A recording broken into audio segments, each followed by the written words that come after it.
7 மணிக்கு hospital duty போக வேண்டிய நாங்க நல்லா வந்து மாட்டிக்கிட்டோங்க. இங்க பாருங்க டிராபிக்ல.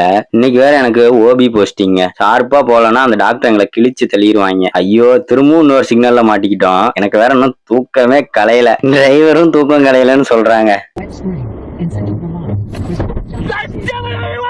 கஷ்டப்பட்டு வந்து பார்த்தா வந்து வெளியில உட்கார வச்சுட்டாங்க. ரொம்ப நேரம் வெயிட் பண்ணிட்டு இருக்கோம்.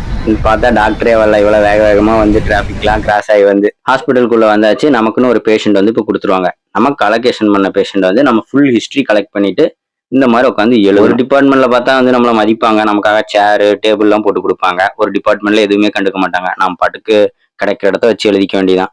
இதுதான் நம்ம தாய்லாந்து ஃப்ரெண்டு. எந்த கேஸா இருந்தாலும் சரி நான் எழுதிட்டு வந்து இவன்ட்ட கரெக்ஷன் பார்த்துட்டு தான் கொண்டு போய் மேம்கிட்ட சப்மிட் பண்ணுவேன் ப்ரெசன்டேஷனுக்கு முன்னாடி. ஏன்னா இவன் ஆல்ரெடி வந்து பிசிஷியன் அசிஸ்டன்ட் படிச்சிருக்கான். எல்லாமே அக்கு வேற ஆணி வேற பிரிச்சு கொடுத்துருவான். இதெல்லாம் மிஸ்டேக் இருக்கு, இதெல்லாம் மாத்து அப்படின்னு சொல்லிட்டு. நான் பாத்துக்கிறேன் மச்சான், நீ ஃப்ரீயா